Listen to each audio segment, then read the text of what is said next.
67 years ago today, the Allied forces stormed the beaches of Normandy, beginning the liberation of Western Europe from Nazi control. This event, known as D-Day, was the largest seaborne invasion in history, and it all began with a little deception. You see, the Allied powers had a big problem. They had to get troops into Nazi Germany, but Germany had this thing called the Atlantic Wall. It was a heavily fortified line of defense stretching from Norway to the Spanish border, patrolled by hundreds of thousands of German soldiers.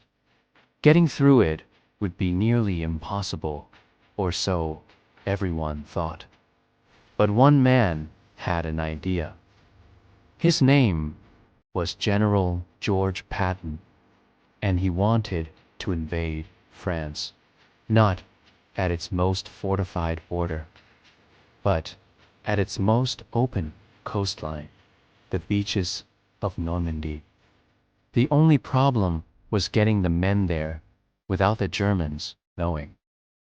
You can just sail an invasion fleet up to a heavily guarded coastline and expect to take it.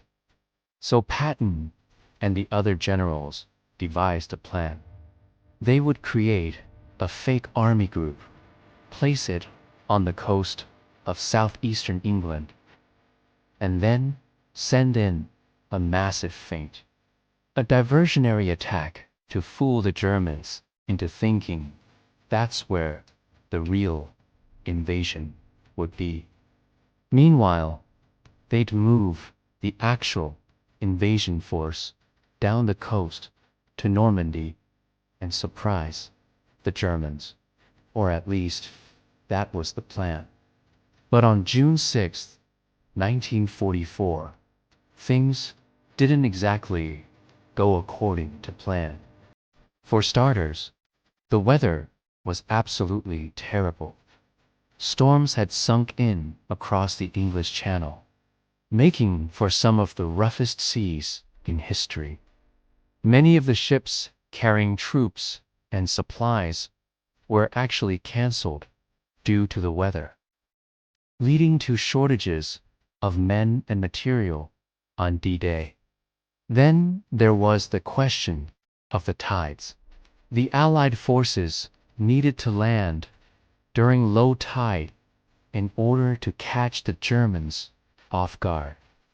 But the tide schedule was miscalculated by 2 hours, meaning that when the Allied troops hit the beach, the tide was much higher than anticipated.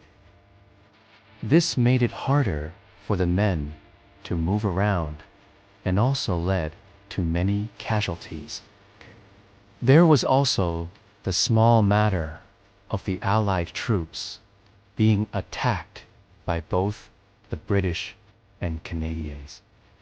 You see, during the planning stages of Operation Neptune, the code name for the Normandy Invasion, it was decided that the British would land in the west at a place codenamed Sword Beach, and the Canadians would land in the east at Juno Beach. But no one thought to tell the Americans.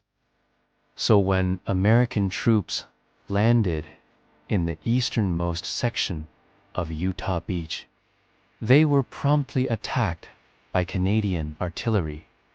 The British and Canadians assumed that the Americans had landed in the wrong spot and were, in fact, invading the British sector. This led to a significant number of casualties and only stopped when an American jeep drove up to the Canadian artillery post and delivered a message from Dwight Eisenhower himself.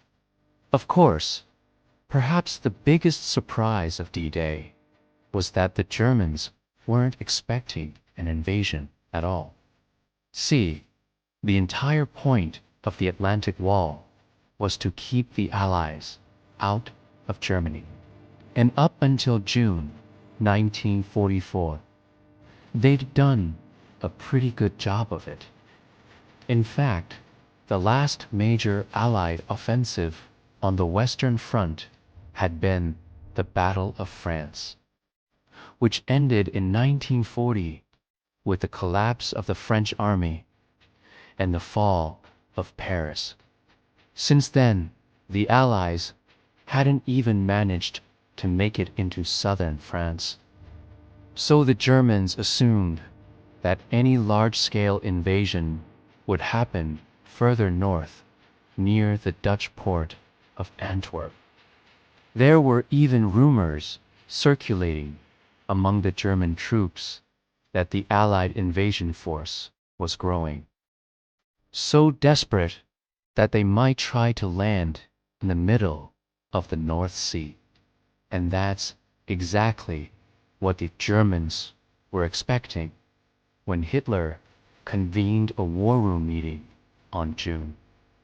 He was expecting news that the Allied fleet had sailed into the North Sea.